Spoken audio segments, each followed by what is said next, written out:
Communities and businesses do well when the society that they live in or where they operate in are cleaner and they're safer. And this is the duty and the responsibility of the people that live within that community. And this is where you've got different organizations, the policymakers coming in to ensure that the system is actually functional. Welcome to Rise, Thrive, and Innovate. This is a podcast by the Randburg Chamber of Commerce in the Industry. Today we're having a very important conversation about safety, cleanliness, and the maintenance of the systems that are around the Randburg area. And to have this important conversation, I'm joined by Miss Mary Gillet-de Klerk. She needs no introduction, rather, when it comes to the civil society space. She has worked within the Chamber of Commerce that is here in Randburg. She has worked with different organizations. In fact, she is a founder and CEO of the Johannesburg Organization of Services to the Homeless. So she is quite pivotal to actually have on the podcast today to have this conversation. Mr. Klerk, thank you so much for making time. Just call me Mary, it's much easier. All right, Mary. So let's start with the idea behind the Randburg Precinct Management District. What sparked the idea of coming up with this organization, and what are the objectives of this organization? Okay. As a director of the Randburg Chamber of Commerce and Industry on the board, my portfolio was the rejuvenation of Randburg. And over a number of years, we've tried to get the Randburg Precinct Management District founded and off the ground. There used to be one a number of years ago, but that was declared illegal, and I won't go into the nitty-gritty of it, but so it fell away, and as you and everybody else have noticed, Randburg has basically gone down the drain since then. A number of other such precinct management districts also got affected across the country as a result of what happened in Randburg in 2015. But anyway, suffice to say, we've restarted a completely brand new out-of-the-box one called the Randburg Precinct Management District to give us a safer, cleaner Randburg. The idea is, and this is how all of the other precinct management districts, whether you're in Sandton or Braamfontein or in the inner city or wherever, they all the businesses and in some instances residences put their money into a pot via a levy that's worked out in terms of the size of your property and your rates you pay and whatnot. And that is put into a communal pot, and the precinct management district provides ongoing and sustainable means to keep the area safer and cleaner through the employment of people called safety ambassadors and also cleaners. So the city only provides a certain amount of services, whereas the precinct management district provides the top-up services that the city can't or won't, or for whatever reason doesn't provide, so that the area then becomes constantly clean, constantly safe. And also we create a sense of community by events, and we've got a huge area, huge group of people in the creative arts and music industry in Randburg that need to be harnessed, and we need to showcase new and up-and-coming artists at an atrium in the Hill Street precinct, or get people to understand where they haven't ever been to, such as the President Ridge Bird Sanctuary, and introduce people to Randburg, because if you and I just live in the area or work in the area, we come in, we go to work, we go to whichever office we work at, we do our 9 to 5 and we leave and go home, we don't even even know anything about Randburg. True. Whereas if I live in the area, I work in the area, and I don't have a foggy clue about who else lives there, it helps that we actually create a community that I, as an individual, am highly unlikely to go to, say, the Adventure Golf. Yeah. Whereas if you and I and a bunch of other people all went together, we would have a party. We would actually enjoy it and have fun. But it's to create that community, to create amongst the business people, to get to know who else is in the area. Yeah. You know, it's one thing to do it via the Chamber of Commerce and Industry, but the other thing is if we all know that it's being kept clean and I'm paying into a pot that is enabling the area to be kept safe and clean, you know, I'll feel more, this is my Randburg, this is your Randburg.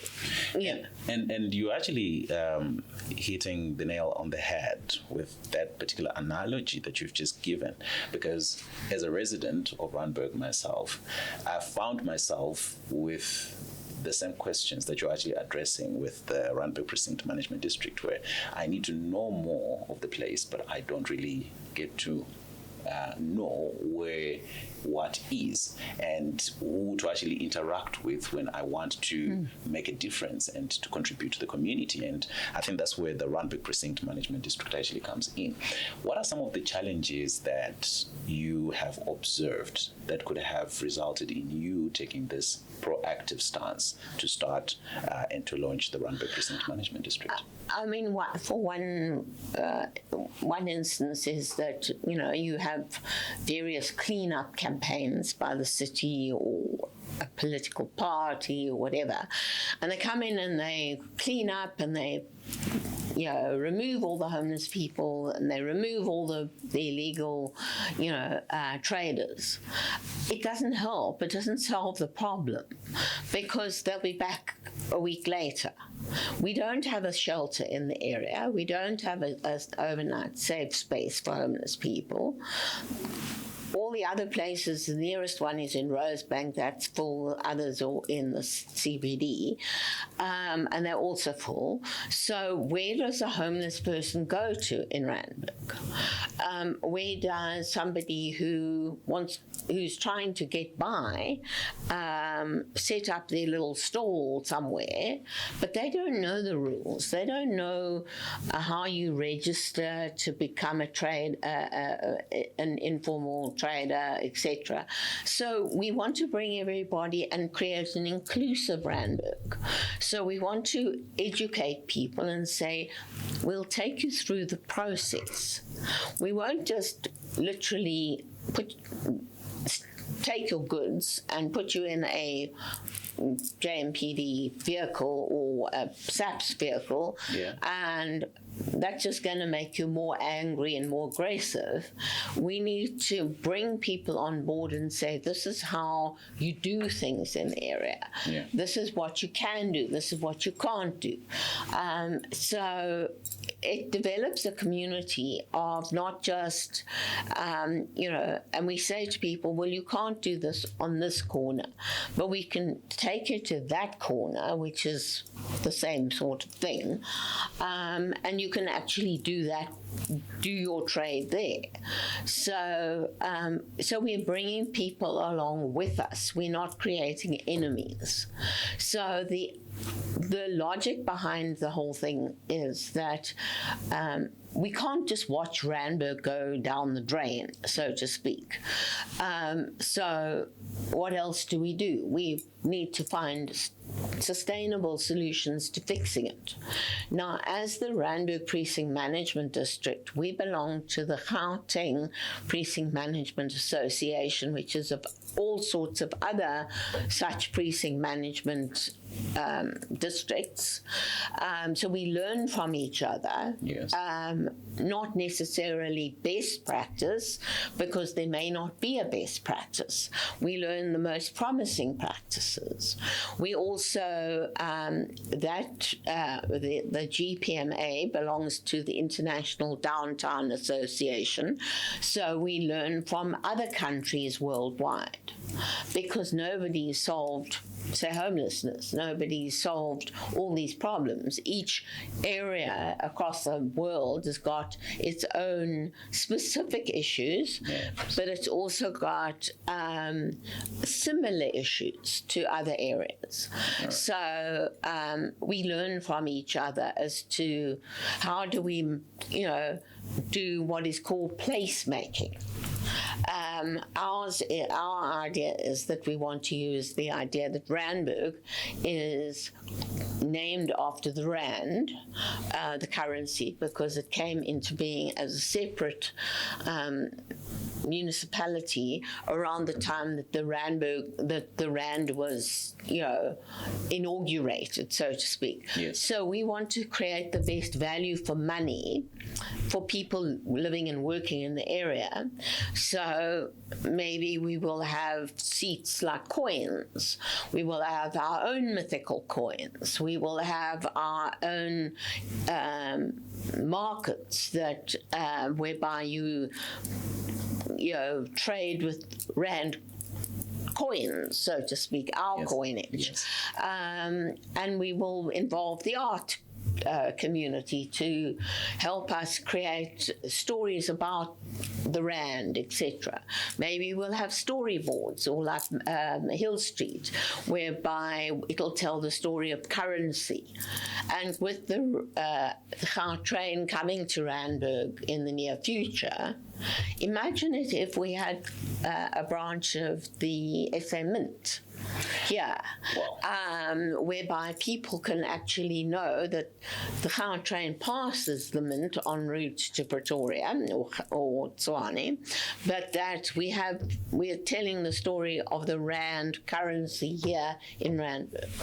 I'm already getting excited listening to some of the ideas that you're actually sharing, and as a young person, I want to be involved. Yeah. And I can guarantee you that people that have got the same mindset as you do have with the Randburg Precinct Management District would want to actually buy into this idea, because it's a wonderful thing to actually behold.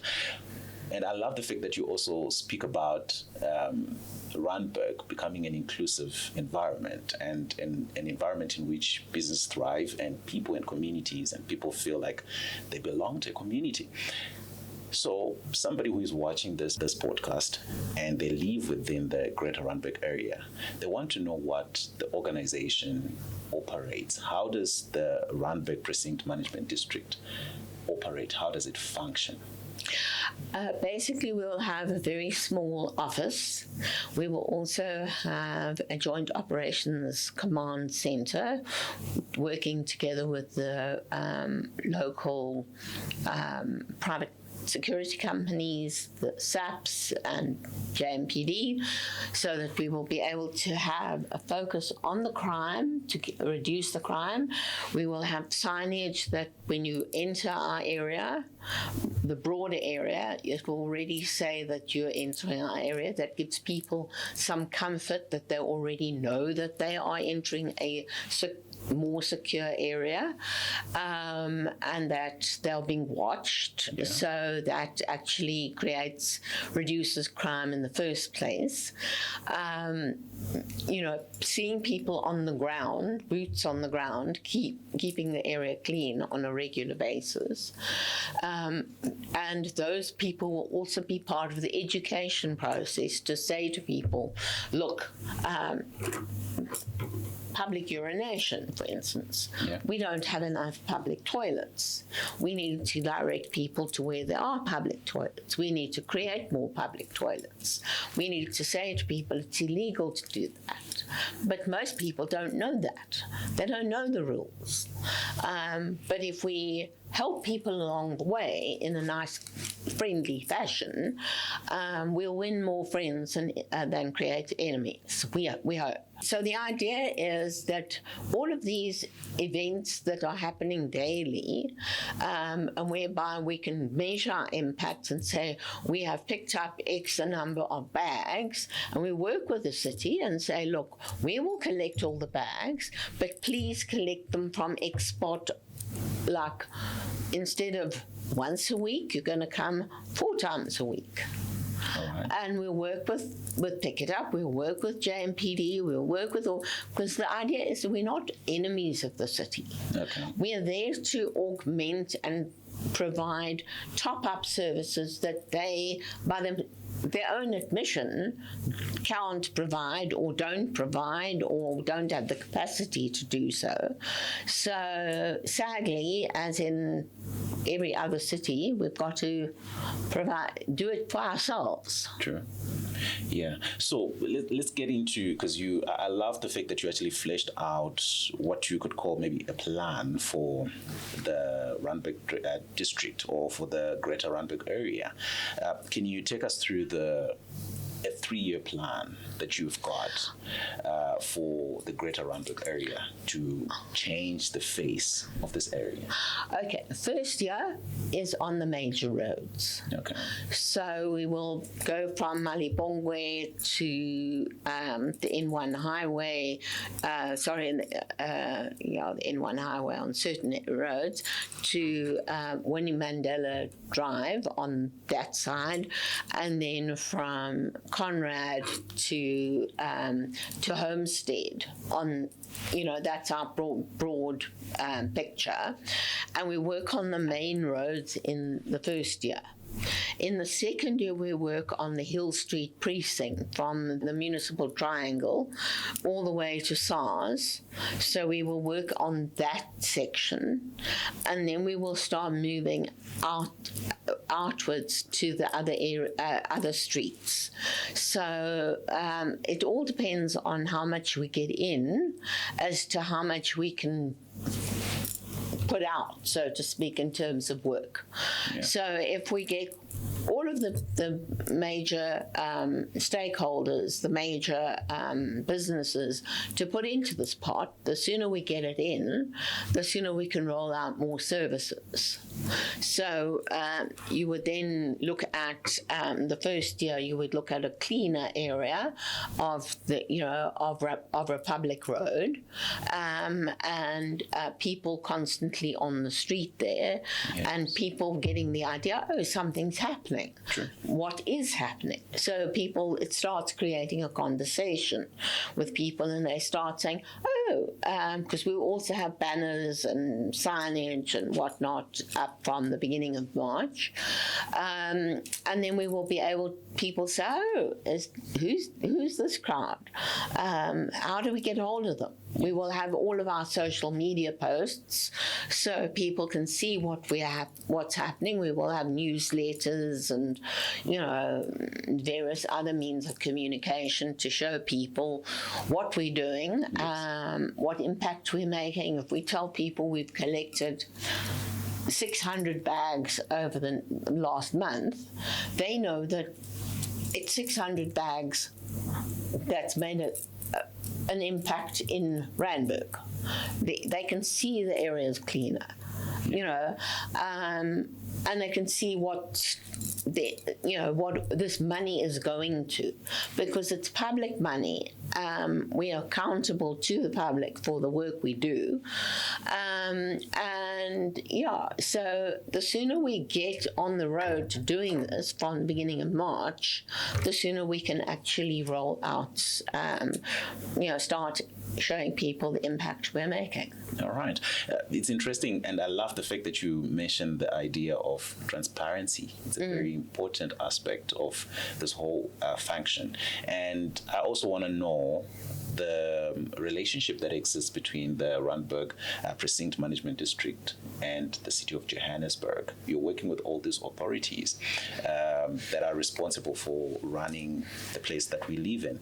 What is the relationship between the Randburg Precinct Management District and the City of Johannesburg, and how does the plan that you have and the plan that the City of Johannesburg have, how do they merge? Are they related? They complement each other. Okay.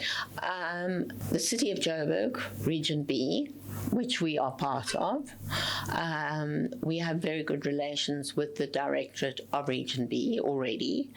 They, by themselves, admit they can't do everything. So they're more than delighted to work with us, and they work with other precinct management districts. So they know the whole thing of a precinct management district.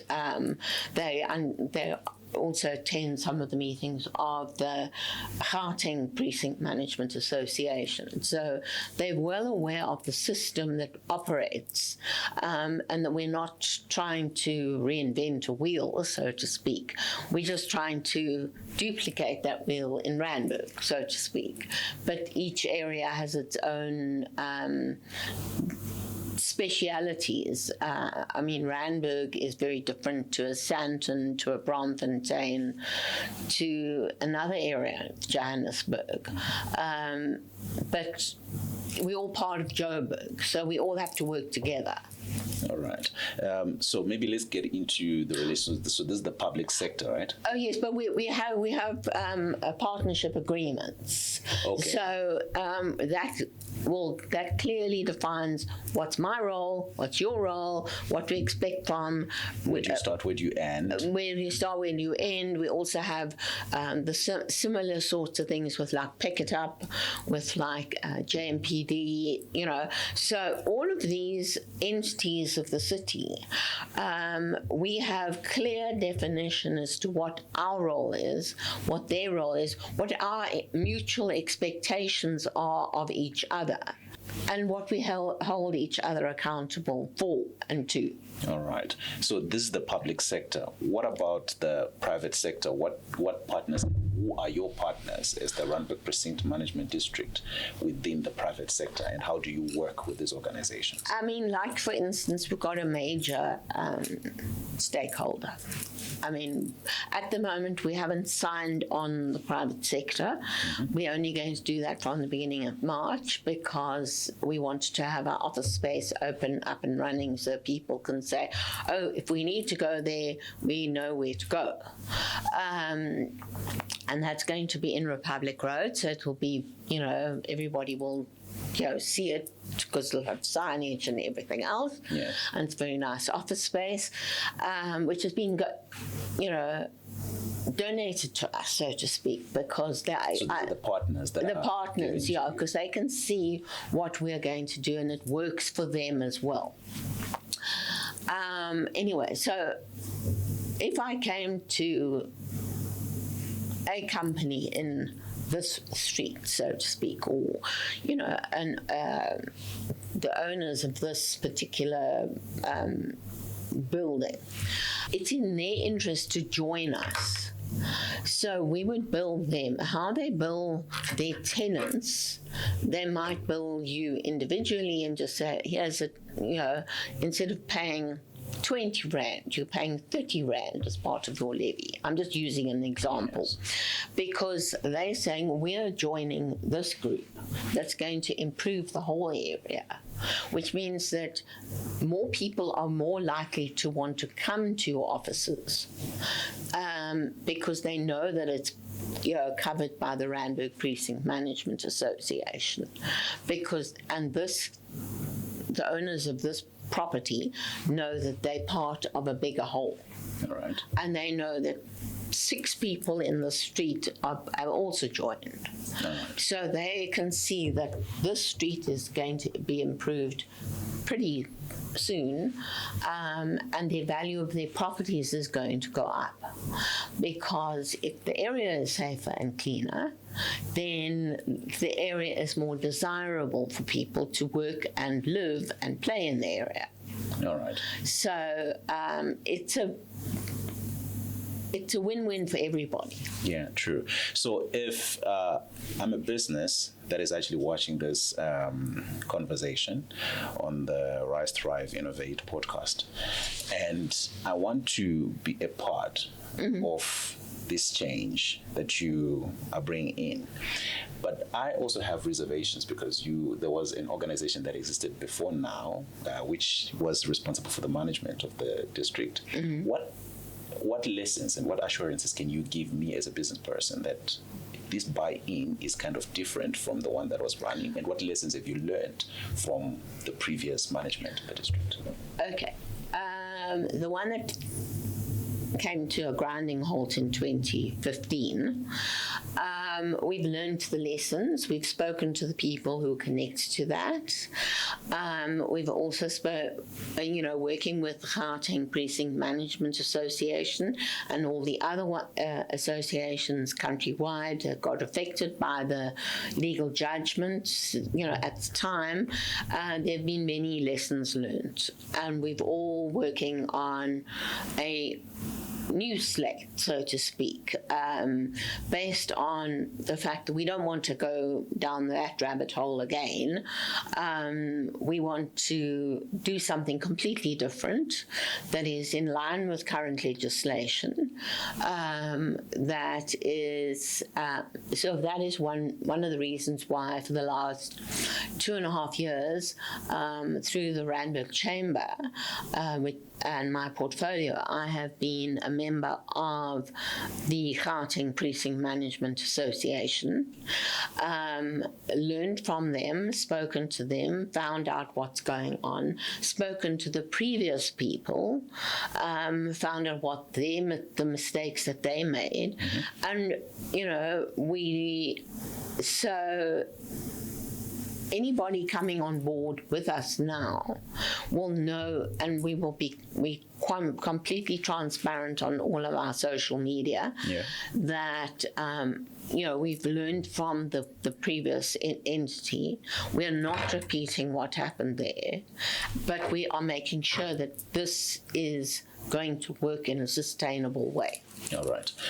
Let's get into the different organizations that want to be part of what you're doing with the Randburg Precinct Management District.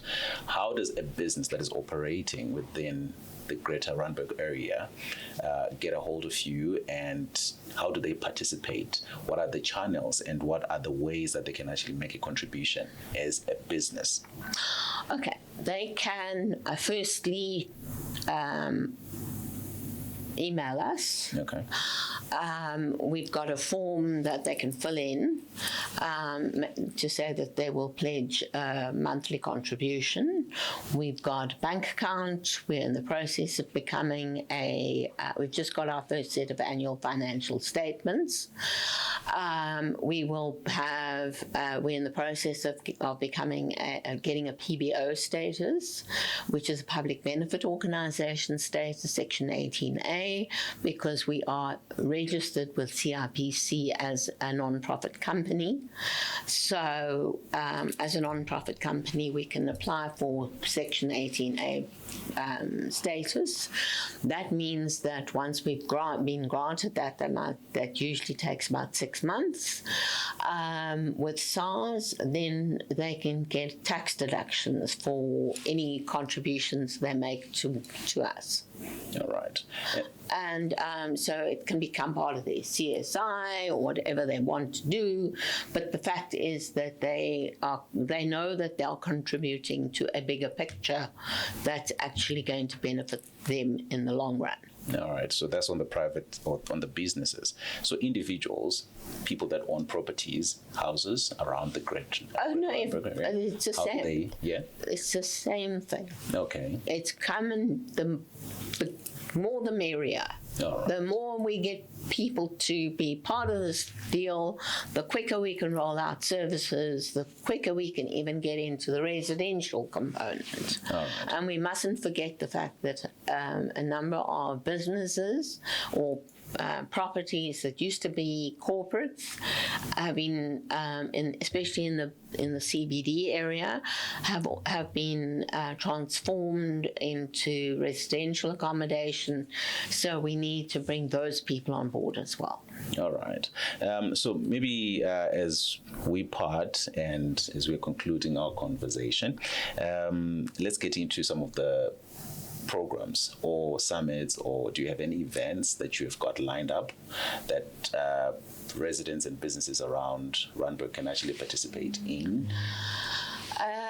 A number of years ago, a book was published that actually showcased businesses in the area. It's a very lovely, coffee table style book. But what we want to do is we want to have a Randburg fair.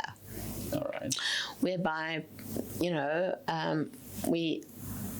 have a big business, somebody has a small business, you can all have a stall to actually showcase who you are, what you do. Yes. Because I may not know that there's a studio here, for instance. It's all these kind of things. So we will amalgamate all the people in the creative arts sector into a section. We also want to have a Randburg urban market that happens on a monthly basis. Many people have been to what is now called the playground in Braamfontein, which happens on a Saturday, whereby local artisanal creative people sell their goods, whether it's edible goods, whether it's clothing, whether it's whatever. And we need to create this community of things. So, and then also we're aiming to have this Randburg Amazing Race sometime later part of the year, whereby, for instance, it'll be a case of you're going to go to SARS and ask a question of somebody at SARS, and then you'll get a stamp from SARS that says that you've been there, and then you have to rush off to somewhere else, maybe to adventure golf and play a couple of holes and get another stamp in this, so to speak, passport. And so people can start learning where they are actually, where things are in Randburg, and actually start saying, hell, well, I've been to President Reg Bird Sanctuary with just myself on this run, but maybe I can go there more often. Yeah. And so people start using the area more frequently. All right. And just creating a sense of community. All right. So I noticed on the website, you've got a form that if someone wants to volunteer, they can actually fill up. So maybe as a parting shot, you can speak to our viewers, people that live within the Randburg greater area, and what is your message to the businesses, to the property owners within the greater Randburg area? I'd say join us as quickly as possible. Go to our social media posts and find us on our social media posts. And then, you can contact me, Mary. I'm the general manager. And my number is 082-395-1268. And I'm willing to answer any questions you have and meet with you as soon as possible so that we can get you on board and tell you more about us, answer any questions that you personally may have, and also make Randburg cleaner, safer, and the Randburg we all want. All right, Mary, that's a very beautiful message. Thank you so much for allowing us to have this beautiful conversation today. It's a pleasure. Thank you. All right. So that's a very beautiful conversation we're just having there with Mary. So I'm already excited about the great work and the transformation that Randburg is about to witness. So I call upon you to be part of this transformation agenda. Volunteer and make time to make Randburg a safer and a cleaner space.